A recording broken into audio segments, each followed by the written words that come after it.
क्या कोई सोच सकता है कि जिस शख्स के नाम से 3 राज्यों की पुलिस कांपती थी, जिसके एक इशारे पर चंबल के बिहड़ों में गोलियों की गूंज से रातें दहल उठती थी, उसका अंत जेल की एक शांत काल कोठरी में सिर्फ एक सूती तौलिए से हो जाएगा। आज हम अजमेर की अवैध कही जाने वाली हाई सिक्योरिटी जेल के अंदर हुए उस कत्ल की पूरी क्राइम क्रोनोलॉजी को डिकोड करने जा रहे हैं, जिसने पूरे देश के जरामय जगत को सन्न कर दिया है। ये कहानी है चंबल के उस कुख्यात डकैत जगन गुजर की, जिस पर हत्या, डकैती और फिरौती के 130 से ज्यादा संगीन मुकदमे दर्ज थे।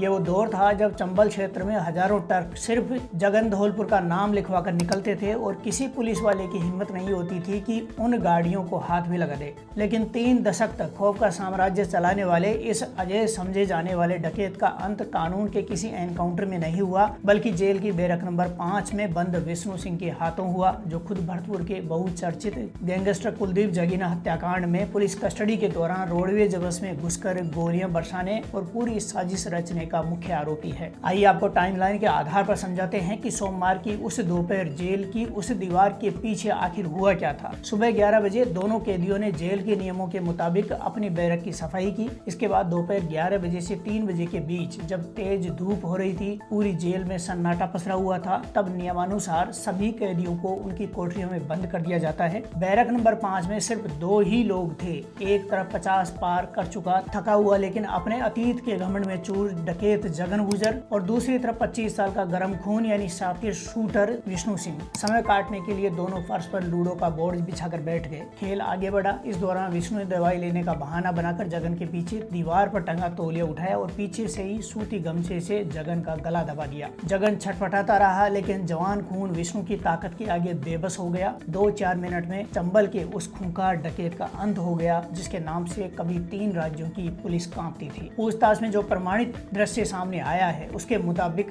जगन गुजर अपने पुराने रसूख के नशे में चूर होकर विष्णु को लगातार उकसा रहा था। वह विष्णु को ताना मारता था कि तू क्या डॉन बनेगा, डकैत का नाम हमने कमाया है, तेरे से कुछ नहीं होगा। बात सिर्फ यहीं तक रहती तो शायद विष्णु बर्दाश्त कर जाता, लेकिन हद तब हो गई जब जगन गुजर ने विष्णु की बहन को लेकर आपत्तिजनक टिप्पणियां करना शुरू कर दिया। विष्णु जो खुद एक गैंगस्टर को सरेआम पुलिस के सामने ठोकने के आरोप में बंद था, उसका खून खौल उठा। उसके दिमाग में अपमान का वो बारूद फूटा कि उसने आव देखा न ताव। लूडो की बाजी के बीच ही वह अचानक खड़ा हुआ। जगन संभल पाता उससे पहले ही विष्णु ने बैरक के लोहे की ग्रिल पर सूख रहे सूती तौलिए को एक झटके में खींचा और जगन के गले में फांसी का फंदा बनाकर दबा दिया। यह हमला इतना अचानक और जोरदार था कि जगन गुजर को संभलने चिल्लाने का 1 सेकंड का अवसर नहीं मिला। विष्णु ने पीछे से तौलिए को जगन के गले में डाला, उसे एक जोरदार मरोड़ दिया और तौलिए के दोनों सिरों को अपने हाथों में फंसाकर पूरी ताकत से पीछे की तरफ खींच लिया। जगन गुजर ने छटपटाने की कोशिश की, फर्श पर पैर मारे, लेकिन विष्णु ने घुटने से उसकी पीठ को दबा दिया ताकि वह हिल न सके। अंत समय में हवा की एक बूंद के लिए तरसते हुए चंबल के उस खूंखार डकैत की आंखें बाहर निकल आई और महज 2-3 मिनट भीतर उसका शरीर पूरे तरह से शांत हो गया। कत्ल को अंजाम देने के बाद विष्णु ने तौलिए को वहीं रखा और बैरक के कोने में जाकर ऐसे बैठ गया जैसे कुछ हुआ ही न हो। दोपहर 3 बजे जब जेल का संतरी चाय देने के लिए बैरक के बाहर पहुंचा, तब जगन को चाय के लिए आवाज लगाई, लेकिन वो नहीं उठा और विष्णु ने कहा कि उसने मार दिया है। यह घटना सिर्फ एक डकैत की मौत नहीं, बल्कि